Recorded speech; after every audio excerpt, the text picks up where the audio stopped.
Many lose hope, but Christ can awaken your faith and change everything. What if the most dangerous moment in a person's life is not when everything visibly falls apart, but when nothing collapses on the outside, and yet something essential begins to die within? There are people who keep waking up early, keep answering messages, keep going to work, keep smiling when necessary, and still carry a silence inside that no one sees. It is not always a dramatic pain. Sometimes it is a quiet surrender, a slow fading, a hidden moment when the heart stops expecting anything good from God, from life, from tomorrow. That is why so many people are not asking for riches, recognition, or even success anymore. Deep down, they are just asking for strength to keep going one more day. They are trying to survive a season they do not know how to explain. They pray, but their words feel weak. They read scripture, but the fire they once felt seems distant. They worship, but inside they wonder whether their soul is still alive in the same way it used to be. And that is exactly where this message begins. Not in the place of religious performance, but in the place of hidden exhaustion. Because many lose hope long before anyone notices. Many stop believing in change before they stop believing in God. And that tension is devastating. You may still call yourself a Christian, still carry faith in your mind, still know the right verses, still remember what God has done before, and yet feel that your heart is standing in a cold place where expectation no longer grows. That kind of pain is dangerous because it is quiet. It does not always cry out. It settles in slowly. It makes a person look functional while becoming spiritually numb. But here is the truth most people need to hear at exactly that moment. Christ does not only come for the rebellious, the broken in obvious ways, or the openly desperate. He also comes for the quietly tired. He comes for the person who has not denied him with words, but has begun to wonder whether anything can still change. He comes for the heart that still believes he is real, but no longer knows whether his touch can still reach this particular wound. And if that is where you are right now, then this is not a coincidence. This is an invitation. Because Jesus has always moved toward people at the edge of their strength. He has always entered rooms filled with fear, shame, confusion, and disappointment. He has always known how to find the one who looks calm outside but is falling apart within. And the reason this matters so much is simple. Losing hope is not the end of your story. It may be the exact place where Christ begins to awaken your faith in a deeper way than before. Not a fragile faith built on mood, not a temporary faith built on comfort, a real faith, a tested faith, a faith that can breathe again in the middle of darkness. So before you assume your heart is too tired, your situation too far gone, or your spirit too cold to be restored, stay here. Because what happens when Christ touches a hopeless heart is not small, it is not shallow, it changes everything from the inside out. And the first sign that change is possible is this: something in you is still listening. The invisible breaking point. There comes a moment in life that almost no one else can see. It does not arrive with noise, it does not draw attention, and it does not interrupt your routine in a way that others would notice. You still wake up, still respond, still fulfill responsibilities, still show up where you are expected to be. From the outside, everything seems under control, but inside, something essential has shifted. Not suddenly, not dramatically, but gradually, quietly. And that is what makes it dangerous, because when something breaks silently, it is often left unattended for too long. This invisible breaking point is not about losing everything, it is about losing the strength to keep expecting something better. It is the moment when your heart stops leaning forward, when you no longer look at tomorrow with the same openness, when hope does not disappear completely but becomes distant, almost like a memory you can still describe but no longer feel. You still believe that God exists. You still recognize His power. You still remember what He has done before. But something inside you begins to whisper that maybe this time things will not change.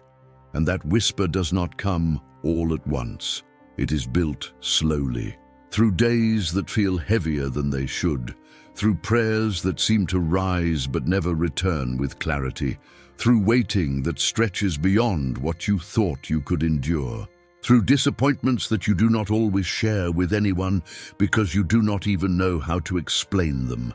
Each one of these moments adds a small weight to your soul, and over time, that weight accumulates until you reach a point where you are still standing, but no longer fighting with the same intensity. What makes this even more complex is that you can continue functioning while this is happening.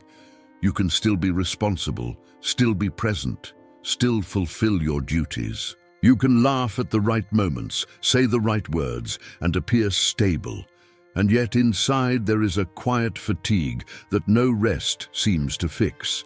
Because this is not physical tiredness. This is the kind of exhaustion that settles deeper. It affects how you see life, how you interpret silence, how you respond to uncertainty. It changes the way you relate to God, not by making you reject Him, but by making you hesitate to expect anything from Him. At this point, many people begin to adjust their expectations without realizing it. They stop asking boldly. They stop believing for transformation. They begin to accept survival as if it were enough. And this is where the real loss begins.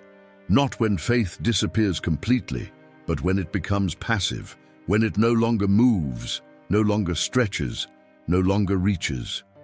A person can still carry the language of faith while living with a heart that has quietly stopped hoping.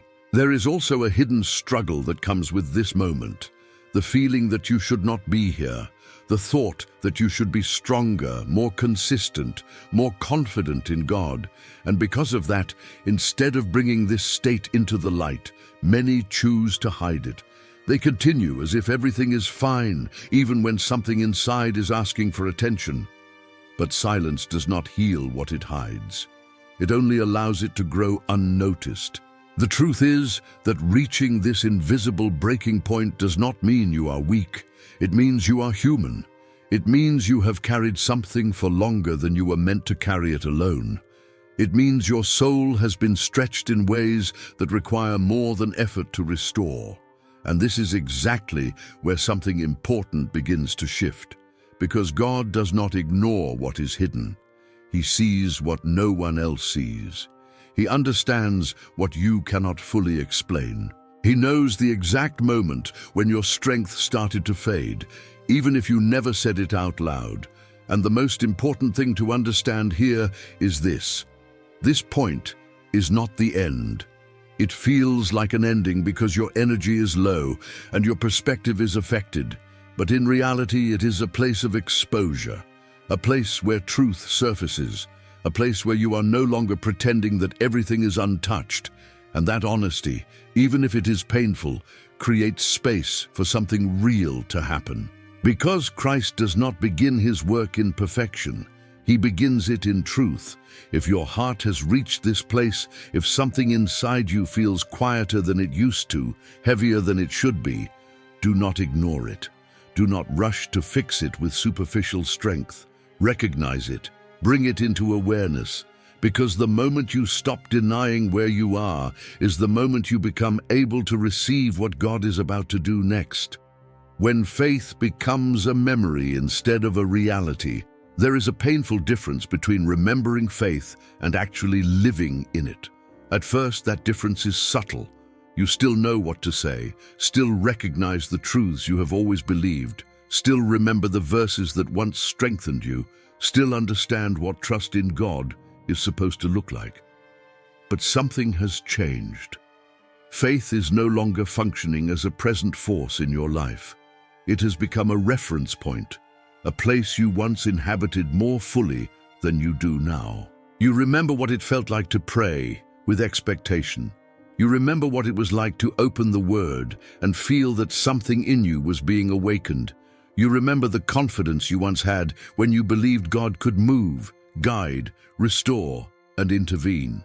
But now, instead of living from that place, you look back at it from a distance. This is one of the saddest spiritual transitions a person can experience, because it does not always feel like rebellion. It often feels like erosion. Nothing dramatic had to happen in a single day. There was no moment when you consciously decided to walk away from God. What happened was quieter. Repeated disappointments, delayed answers, emotional exhaustion, internal battles that lasted too long. Gradually, faith stopped feeling like a current carrying you and started feeling like a story you tell yourself about who you used to be. You still respect it. You still admire it. You may even miss it deeply, but you are no longer moving inside it with the same conviction. When faith becomes a memory instead of a reality, spiritual life can start to look outwardly intact while inwardly growing cold. A person may continue attending church, continue listening to messages, continue engaging in Christian language, and yet feel strangely disconnected from the life those things are meant to carry. The gestures remain, but the inward fire weakens. The routines continue, but the expectation is gone. And because the structure is still there, it becomes easy to overlook the depth of what has changed. You may even convince yourself that this is just maturity or realism or a necessary correction after disappointment. But deep inside, you know the truth. This is not wisdom, this is distance. One of the clearest signs of this distance is the way the heart stops reaching. Not because it no longer believes God is real, but because it no longer knows how to approach him with confidence. It has learned caution, it has learned restraint, it has learned how to protect itself from the ache of hoping and not seeing results. So instead of leaning in, it stays guarded. Instead of asking with openness, it speaks with reserve. Instead of waiting with expectation, it manages outcomes internally. This is what happens when a heart has suffered long enough to mistake self-protection for stability. And yet, this condition is often harder to confront than open doubt. Open doubt at least admits the struggle. But when faith has become a memory, the danger is that a person can continue using the language of belief without noticing how little of it is still alive in practice. They can speak of God's faithfulness while expecting almost nothing. They can quote promises while internally bracing for disappointment. They can say they trust God while making sure their heart never rises too high, just in case it has to fall again. This is not because they are false. It is because they are wounded. And wounded hearts often learn to survive by lowering spiritual expectation. The tragedy is not only that this state feels empty, it is that it slowly reshapes identity. A person who once saw themselves as someone walking with God begins to see themselves as someone remembering what that used to feel like.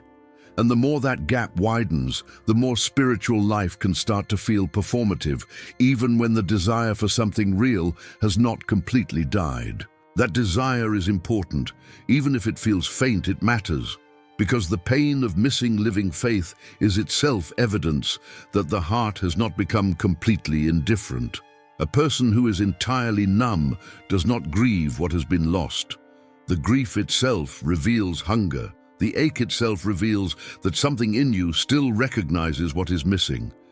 This is why this stage must be handled with honesty and compassion, not with shame, not with religious pressure, not with shallow advice that says to simply believe harder. A heart does not return to living faith by pretending the distance is not there.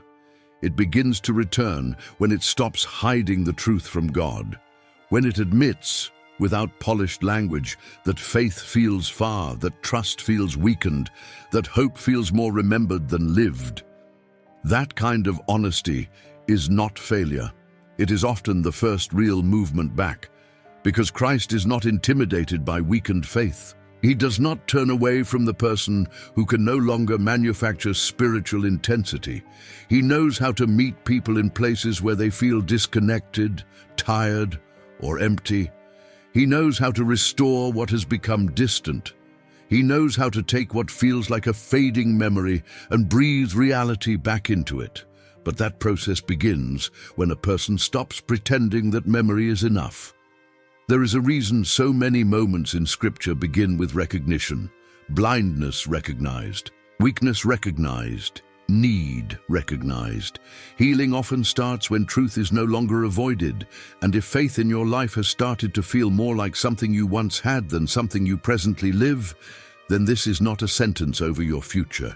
It is a revelation of your current condition, and what is revealed before Christ does not remain untouched forever. The heart was not created to live on spiritual nostalgia.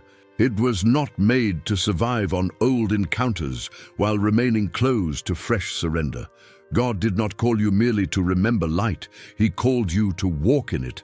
And even if that feels distant right now, distance is not permanence. What has become weak can be strengthened. What has become cold can be rekindled. What feels like memory can become reality again, not through performance, but through renewed encounter with the one who never lost sight of you, even while your faith was fading into recollection. The weight of unanswered prayers. There is a kind of burden that cannot be seen, measured, or easily explained. It is not the burden of doing too much, but of waiting too long. It is the weight carried by those who have prayed sincerely, repeatedly, and with expectation, yet have not seen the answer they hoped for. At first, prayer feels alive. There is confidence, there is trust, there is a sense that God is listening and that something is moving, even if it is not visible yet. But as time passes and nothing changes, something inside begins to shift. Not loudly, not all at once, but gradually. The heart begins to question without wanting to admit it. Unanswered prayers do not just affect situations. They affect perception. They shape the way a person interprets silence. They influence how someone approaches God the next time they kneel down. What once felt like a conversation begins to feel like a monologue. What once felt like connection begins to feel like distance. And this is where the weight becomes real. Because it is not only about what has not happened, it is about what that absence begins to mean. A person may start asking questions they never expected to face. Is God listening? Does He see what I am going through? Have I done something wrong? Is there something missing in my faith? And even when they try to resist these thoughts, they linger quietly. They do not always become full doubts, but they become subtle hesitations. And hesitation changes the way the heart moves. It slows down expectation. It introduces caution. It teaches the soul to prepare for disappointment instead of believing for intervention. What makes this even heavier is that many people do not feel free to express this struggle openly. They think that admitting the pain of unanswered prayer is a sign of weak faith. So they continue praying, but with less honesty. They continue speaking, but with guarded words. They continue showing up before God, but without fully opening what they truly feel. And over time, this creates a gap. Not because God has moved away, but because the heart has learned to approach Him carefully, trying to protect itself from further hurt. There is also a hidden exhaustion that comes from repeating the same request without seeing change. It is not just the content of the prayer that tires the soul, it is the repetition without resolution. Each time you bring the same situation before God, you are reopening something that has not yet been healed. And if that continues long enough, the act of praying itself can begin to feel heavy. Not because prayer is empty, but because the heart is carrying more than it can process alone. At this point, some people begin to adjust their relationship with God without realizing it. They lower their expectations. They stop asking for certain things. They redefine what they are willing to hope for. They may still believe in God's power in a general sense, but they no longer apply that belief to their own situation with the same confidence. It becomes easier to believe that God can do anything than to believe that He will do something here in this specific area that has remained unchanged for so long. And yet, this is where a crucial truth must be understood. Silence is not absence, delay is not rejection, and unanswered in human perception does not mean unheard in divine reality. The problem is that the human heart often interprets time differently than God does. We measure faithfulness by speed, we measure care by visible response, but God's work is not always aligned with immediate resolution. Sometimes He is working in ways that are not yet visible. Sometimes He is shaping something within you before changing something around you. Sometimes the answer is moving, but not in the direction you expected. This does not remove the pain. It does not instantly lighten the weight, but it reframes the silence, because if God is still present, then the story is still unfolding. And if the story is still unfolding, then what feels unanswered may still be in process. The challenge is that the human heart struggles to stay open during long seasons of waiting. It wants closure. It wants clarity. It wants to know that the effort of trusting is not in vain. But faith was never built on immediate evidence. It was built on trust in the character of God, even when outcomes are not yet visible. And that kind of faith is tested most deeply in moments like this. Not when everything aligns quickly, but when nothing seems to move and you are left with a decision. Will you close your heart to protect yourself, or will you keep it open, even if it feels vulnerable? Because there is something that happens when a person chooses to remain open before God, even under the weight of unanswered prayer. It creates space for transformation that is not dependent on immediate results.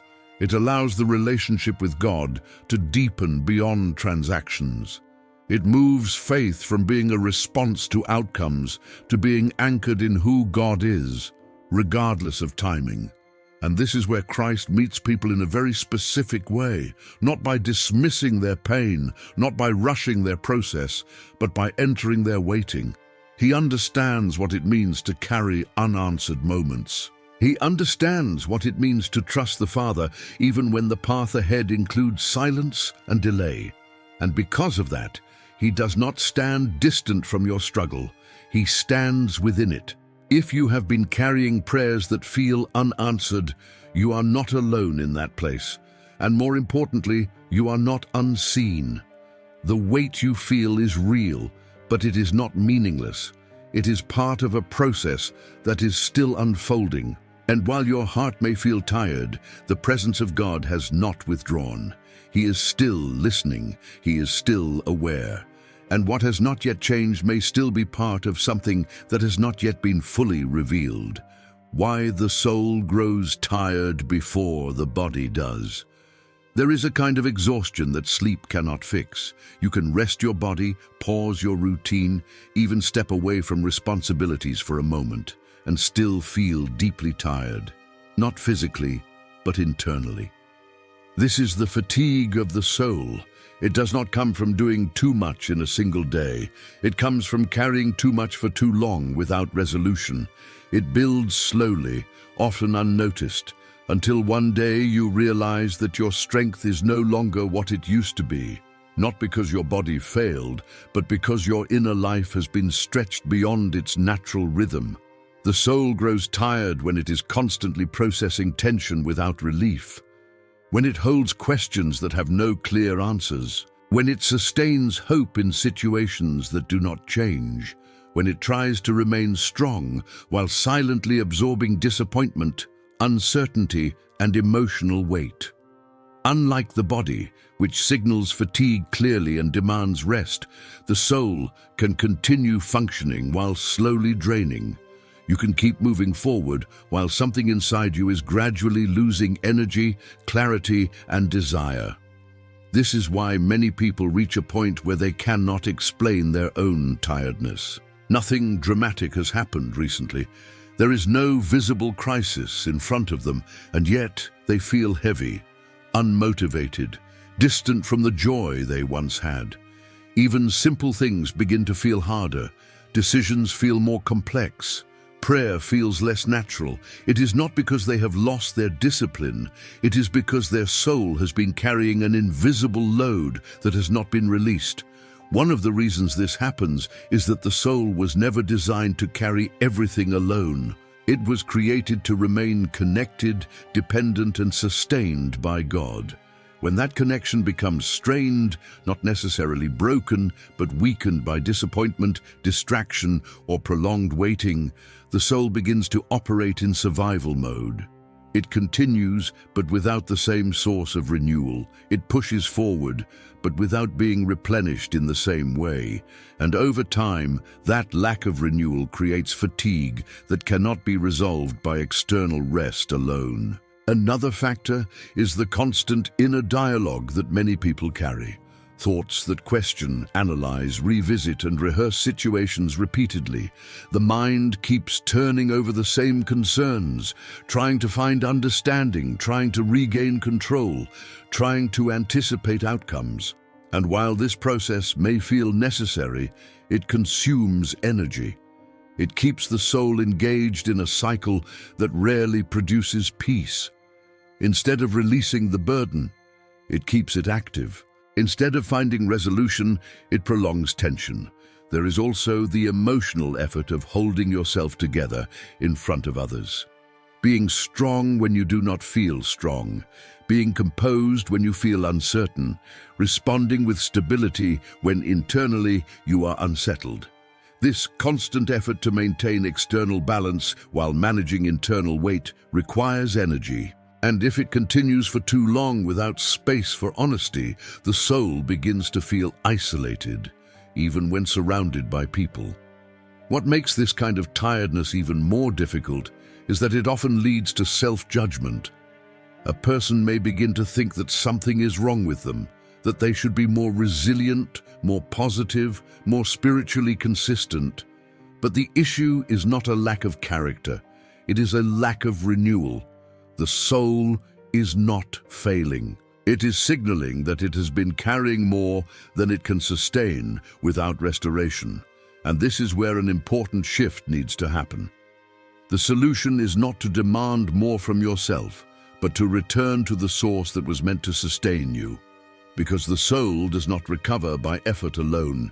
It recovers through reconnection, through release, through allowing what has been carried internally to be placed back into the hands of God. Not as a formality, but as a real act of surrender. Christ understands this kind of exhaustion. He does not approach it with pressure. He does not demand performance from a tired soul.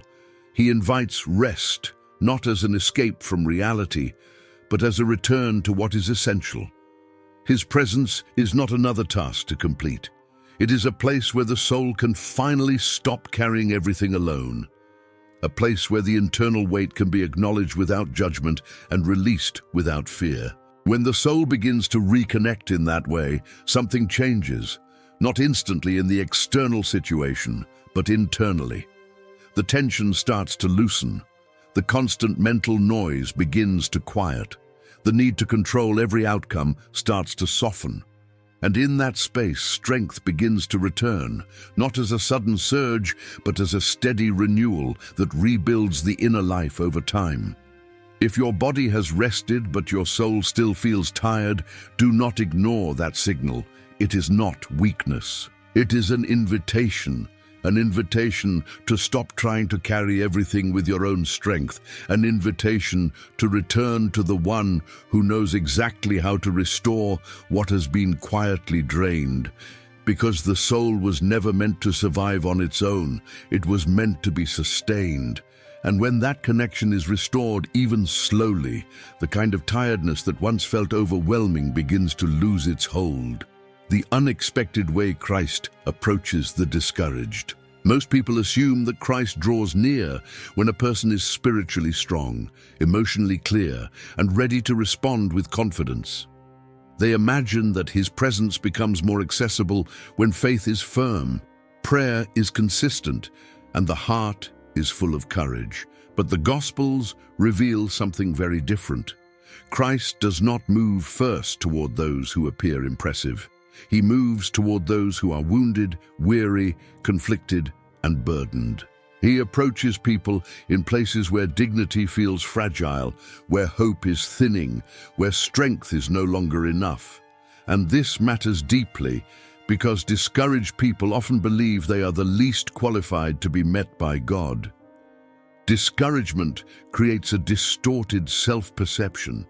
It makes a person think they need to recover before they can truly seek Christ again. It tells them they should first become stronger, more disciplined, more emotionally stable, more spiritually alive. It suggests that weakness must be fixed before it can be brought into the light. But Christ never followed that pattern. He did not wait for people to become whole before drawing near. He entered their confusion. He entered their grief. He entered rooms filled with fear and minds filled with doubt. His nearness was not a reward for emotional stability. It was mercy meeting human need.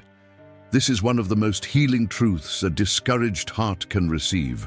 Christ is not repelled by weariness. He is not disappointed by the person who is struggling to pray, struggling to trust, struggling to hold themselves together. He sees the inner state without needing an explanation polished enough to sound spiritual. He understands the kind of pain that leaves a person quiet. He understands the numbness that follows prolonged disappointment. He understands the inward collapse that happens long before words can describe it. And instead of stepping back, he comes closer. The discouraged often expect correction before compassion. They expect to be reminded of what they lack, what they failed to do, where they should have believed more, or where they should have stood stronger. But Christ has a way of reaching people that disarms those expectations. He often begins by restoring dignity before demanding movement. He reminds the heart that it is seen before asking it to rise. He creates safety before calling for surrender. This is why his approach is so unexpected. It does not operate according to the logic of pressure. It operates according to the logic of grace. There is also something deeply personal about the way Christ approaches the discouraged. He does not treat pain as a category. He meets people individually, precisely, with full awareness of what they are carrying. He is not distant from detail. He knows the hidden history behind the tiredness. He knows which disappointment went deepest. He knows which silent fear has shaped the way you now protect your heart. He knows the point where faith started to weaken and the reason certain prayers now feel difficult to pray. Nothing about your discouragement is vague to him, and because he knows it completely, his response is never generic. This changes the entire meaning of spiritual return. Many people think returning to Christ means bringing him their polished version, their better version, the version that already knows how to speak with certainty again. But often the true return begins when a person comes exactly as they are, without disguise, without performance, without pretending that the heart is stronger than it is. Christ can work with truth. He can work with weakness admitted.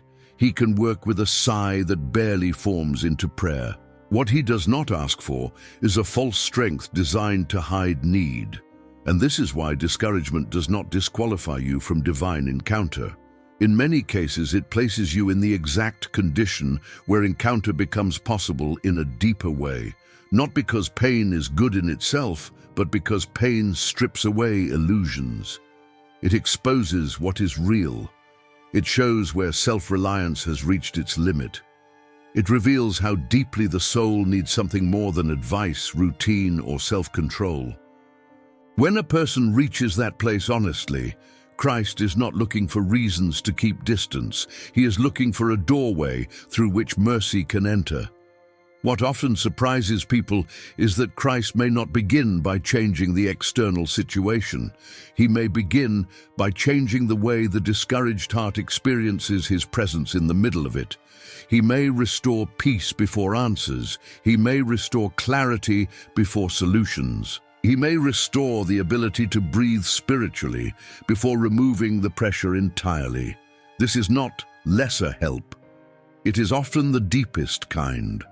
Because when the inner person starts to be restored, the same reality that once felt unbearable begins to lose some of its power over the soul. The discouraged heart needs to know that Christ does not come demanding proof of strength. He comes bringing what strength alone could never produce. He brings presence. He brings rest. He brings the quiet but unmistakable assurance that you are not abandoned in the state you are in. And when that assurance begins to take root, something changes. The heart that felt closed begins to soften. The soul that felt cornered begins to make space again. The person who believed they had to recover alone begins to realize that recovery has already started because Christ has drawn near. If you have been waiting to become better before approaching Him fully, this is the moment to stop delaying. The unexpected way Christ approaches the discouraged means that your weariness is not a barrier to His nearness. It is one of the places where His compassion becomes most visible. And the more honestly you recognize your need, the more clearly you may begin to see that He has not been standing far away from your pain. He has been moving toward it all along. The internal resistance to believing again. There is a moment after disappointment where the heart does not simply feel weak, it becomes cautious. It learns something from what it went through. It begins to protect itself, not in an obvious way, but in subtle decisions that change how it approaches faith. You may still want to believe. You may still desire to trust God fully again. But at the same time, there is something inside you holding back. Not because you no longer care, but because you remember what it felt like to hope deeply and not see the outcome you expected. This is where internal resistance begins to form. It is not rebellion. It is self-preservation. It is the quiet decision to avoid rising too high in expectation, just in case you have to fall again. It is the instinct that says, do not get too hopeful, do not believe too strongly, do not open your heart completely, because if it does not happen, the pain will be heavier than before. And so, without realizing it, the heart creates boundaries, invisible limits that restrict how far it is willing to go in trusting again. This resistance is often misunderstood. From the outside, it can look like a lack of faith, but internally, it feels like caution. It feels reasonable. It feels like wisdom shaped by experience. The heart begins to justify it by saying that it is being realistic, that it is protecting itself from unnecessary disappointment. But what it is actually doing is closing the door to the very thing it still needs, because faith requires openness, and openness always carries risk. The problem is not that the heart wants to avoid pain. That is natural. The problem is that in trying to avoid pain, it also begins to avoid surrender. It stops allowing itself to fully trust, fully ask, fully lean on God without holding something back. It creates a version of faith that is controlled, measured, and safe. But safe faith is not living faith. It does not move. It does not stretch. It does not transform. It remains contained within limits designed by fear. And this is where the tension becomes deeper. Because part of you still desires something real. You still want to experience God in a way that is alive, not distant. You still want to feel that connection again, that sense of trust that is not forced. But another part of you hesitates. It questions whether it is worth it. It wonders if opening your heart again will lead you back into the same place of disappointment. And so you stay in between, not fully closed, but not fully open either. This in-between state can last longer than expected. It becomes a quiet condition where faith is present, but restrained, where belief exists, but does not expand, where prayer continues, but without full surrender. And over time, this state can feel normal. You adapt to it, you learn to live with it, but deep inside, something remains unsettled. Because the soul was not created to live half open. It was made to engage fully, to trust deeply, to surrender completely. The key to moving beyond this resistance is not forcing yourself to feel something you do not feel. It is recognizing what is happening within you with honesty. It is admitting that there is fear, that there is hesitation, that there is a part of you that no longer wants to risk disappointment. And once that is acknowledged, something important begins to shift. Because what is hidden has power, but what is brought into the light begins to lose its control. Christ does not ignore this resistance. He understands it. He knows the history behind it. He knows the moments that shaped it. And he does not approach it with pressure or accusation. He approaches it with patience. Because forcing the heart to open does not create real faith. It creates performance. But when the heart begins to trust again, even slowly, even imperfectly, even with hesitation, that is where real transformation starts. Believing again is not about erasing your past experiences. It is about choosing not to let them define your future. It is about allowing your heart to move forward, even if it feels vulnerable, even if it feels uncertain, because faith has never been about guarantees. It has always been about trust, and trust always involves stepping beyond what feels safe. If you feel that resistance inside you, do not ignore it, but do not surrender to it either. Recognize it as part of your process, not your identity. It is something you are experiencing, not something you are destined to remain in. And the moment you begin to loosen those internal boundaries, even slightly, even quietly, you create space for something new to enter, because the same heart that learned to close can also learn to open again. Not in the same way as before, but in a deeper, more grounded way. A way that is not built on emotion alone, but on a decision to trust, even when certainty is not present. And that decision, however small it may seem, is the beginning of a new movement. One that leads you out of protection and back into living faith, when faith is a decision, not a feeling. There comes a point where waiting for the right feeling becomes the very thing that keeps you stuck. You tell yourself that when you feel stronger, you will pray with more intensity. When you feel more confident, you will trust again. When the fear fades, when the clarity returns, when the weight lifts, then you will believe the way you used to. But that moment does not always come the way you expect.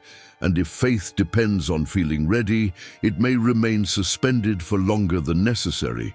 Faith was never designed to be sustained by emotion alone. Feelings rise and fall. They respond to circumstances, to internal states, to moments of clarity and moments of confusion. If faith only moves when emotions align, then it becomes unstable. It becomes something that appears in favorable moments and disappears in difficult ones. But real faith does not wait for perfect conditions. It chooses direction even when the heart feels uncertain. This is not about ignoring emotion or pretending it does not exist. It is about recognizing that emotion is not always a reliable guide. You can feel distant from God and still be close to Him. You can feel weak and still be supported. You can feel unsure and still be moving in the right direction. The problem is that when feelings become the measure of truth, the heart begins to withdraw whenever those feelings are not present. Choosing faith in the absence of strong emotion is one of the most honest expressions of trust. It means you are not relying on what you feel to determine what is real. It means you are anchoring yourself in something deeper than your current state. And that kind of decision carries weight, because it is not driven by comfort, it is driven by conviction. There is a quiet strength in saying, even if I do not feel it right now, I will not step away. Even if my heart feels heavy, I will not close it completely. Even if I do not understand what is happening, I will not assume that God is absent. This is not dramatic, it is not loud, but it is powerful because it keeps the connection alive even when the emotional experience is weak. Many people believe that strong faith always feels strong. But often, the strongest moments of faith are the ones where a person continues despite the lack of feeling, where they choose to remain open when everything inside suggests withdrawal, where they take a small step forward when standing still would feel easier. These are the moments where faith becomes real, not because it is felt intensely, but because it is chosen intentionally. And something begins to happen when that choice is made consistently. Not instantly, not in a way that removes all difficulty, but gradually. The heart begins to respond. The internal resistance starts to soften. The distance that once felt fixed begins to shift. Because faith, when practiced as a decision, creates movement, and movement creates space for renewal. Christ responds to this kind of faith, not because it is perfect, but because it is sincere. He does not require you to arrive with full emotional certainty. He meets you in the decision to remain. He meets you in the willingness to stay open. He meets you in the quiet act of choosing not to walk away, even when walking away would feel easier. This changes how you approach your current state. Instead of waiting to feel ready, you begin to act from a place of willingness. You pray even if the words feel simple. You open scripture even if the impact feels small. You remain present even if your mind is still processing. And over time, those small decisions begin to rebuild something that once felt lost. Because faith is not only something you feel, it is something you live. And living faith often begins before feeling faith. It begins in the moment you decide that your current emotions will not define your relationship with God. That even in uncertainty, even in weakness, even in silence, you will not close the door completely. If you have been waiting to feel something before moving forward, this is where the shift begins. Not in forcing emotion, but in choosing direction. Not in pretending everything is fine, but in deciding that your connection with God will not depend on how you feel in a given moment. And that decision, repeated over time, becomes the foundation for something stronger than emotion. Something that can endure, something that can grow again. The quiet reconstruction of hope. Hope rarely returns the way people expect. It does not always arrive as a sudden wave of certainty or a powerful emotional breakthrough. Most of the time, it begins quietly, almost unnoticed, in small internal shifts that seem too simple to matter at first. A thought that feels slightly lighter than before, a moment of calm that interrupts the usual tension, a subtle willingness to consider that maybe things are not as final as they once seemed. These are not dramatic changes, but they are real, and they mark the beginning of something being rebuilt from the inside. After a period of discouragement, the heart does not instantly recover its full capacity to believe. It has been shaped by what it went through. It has learned caution. It has learned restraint. It has learned how to protect itself. So when hope begins to return, it does not come as something loud and overwhelming. It comes in a way that the heart can handle. Gradual, gentle, patient. God does not force restoration. He builds it in a way that respects the process you have been through. This reconstruction often starts before you fully recognize it. You may still feel tired, still feel uncertain, still feel like your situation has not changed, but something in the way you respond begins to shift. You are not as closed as before. You are not as resistant as before. You begin to allow small moments of openness. And that openness becomes the space where hope can begin to grow again. One of the most important aspects of this process is that it does not depend on immediate external change. Many people expect hope to return only when their situation improves. But often, God begins by restoring something within you first. He changes how you carry what you are facing. He changes how you interpret what is happening. He begins to bring a sense of steadiness that was not there before. And even though the circumstances may look the same, your inner posture starts to transform. This is where hope becomes deeper than it was before. Not because everything is resolved, but because it is no longer built on fragile expectations. It is not based on everything going right. It is anchored in the understanding that even in the middle of uncertainty, God is present, working, and aware. This kind of hope is not easily shaken because it is not dependent on constant reassurance. It grows quietly, but it grows with strength. There is also a shift in how the heart engages with God during this process. Instead of approaching Him only with urgency and pressure, the relationship begins to regain a sense of connection. Prayer becomes less about forcing answers and more about remaining present. Trust becomes less about immediate results and more about steady dependence. The heart begins to relearn how to rest in God without needing everything to be resolved at once. And this is where the reconstruction becomes visible, not in a dramatic announcement, but in consistent internal change. You begin to notice that your thoughts are not as heavy as before, that your reactions are not as intense, that your perspective is not as narrow. There is space where there was once only tension. There is breath where there was once only pressure. These are signs that something is being rebuilt, even if you cannot fully explain how. It is important to understand that this process requires patience. Just as discouragement did not form in a single moment, hope does not return in a single moment either. It is restored over time through repeated exposure to truth, through continued openness, through the quiet work of God within you. And while it may feel slow, it is intentional, because what is built slowly tends to remain. Christ works in this way more often than people realize. He does not always overwhelm the heart with sudden change. He often restores it piece by piece. He rebuilds trust in layers. He strengthens what was weak in ways that are sustainable. And as this happens, the person who once felt completely drained begins to experience something new. Not the absence of difficulty, but the presence of strength within it. If you are in a place where you feel like hope is still distant, do not overlook the small shifts that are already happening. Do not dismiss the moments of quiet openness. Do not ignore the subtle changes in how you are responding. These are not insignificant. They are the early signs of restoration.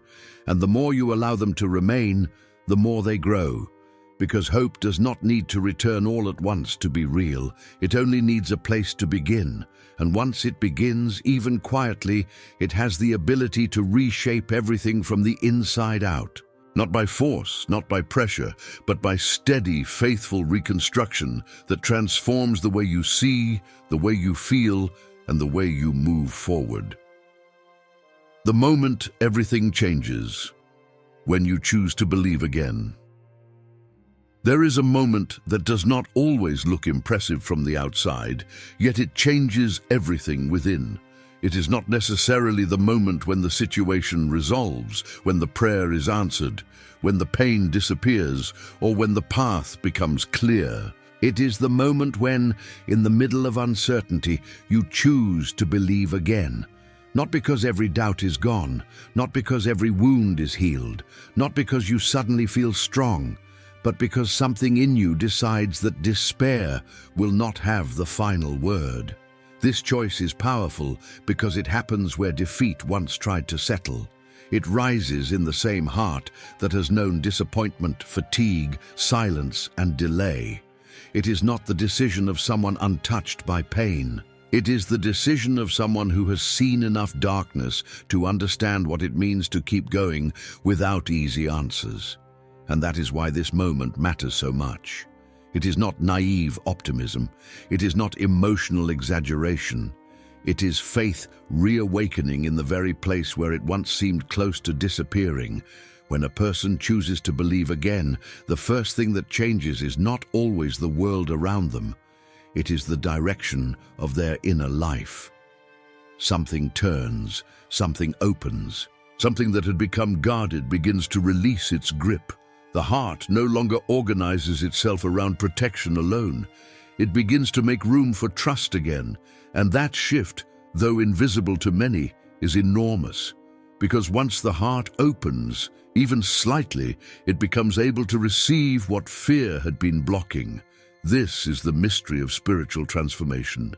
It often begins before there is evidence, before circumstances align, before clarity arrives. It begins with a choice that seems small compared to the size of the problem, and yet that choice creates a movement that changes how everything is carried. The burden may still be present, but it is no longer carried in the same way. The uncertainty may still exist, but it no longer occupies the same place of control.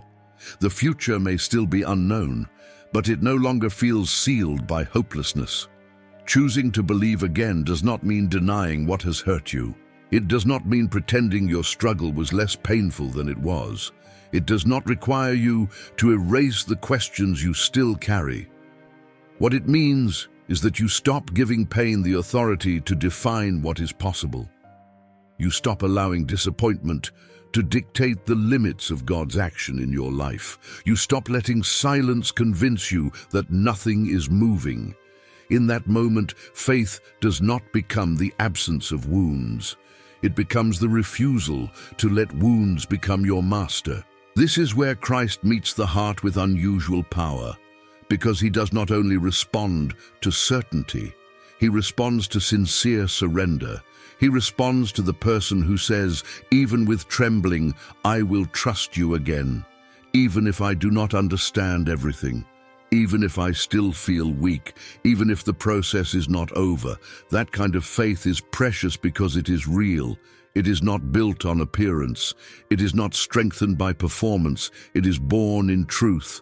And once that decision is made, a new reality begins to form. The person who was defined by inner collapse begins to stand differently. The one who lived in spiritual hesitation begins to move with renewed direction. The soul that had grown tired begins to rediscover its source, not all at once, not in a shallow way, but with depth. The change is real because it begins at the root. It touches identity, posture, expectation, and relationship with God. It does not merely improve the mood, it realigns the heart. This is why the choice to believe again is more significant than many realize. It is not just one emotional moment. It is a turning point, a spiritual crossing, a decision that interrupts the slow logic of hopelessness and establishes a new inner foundation.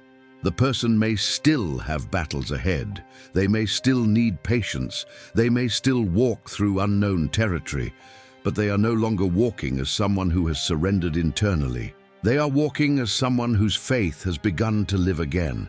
If you have made it this far, then perhaps this is your moment. Not a moment to pretend, not a moment to force emotion, not a moment to deny what you have felt.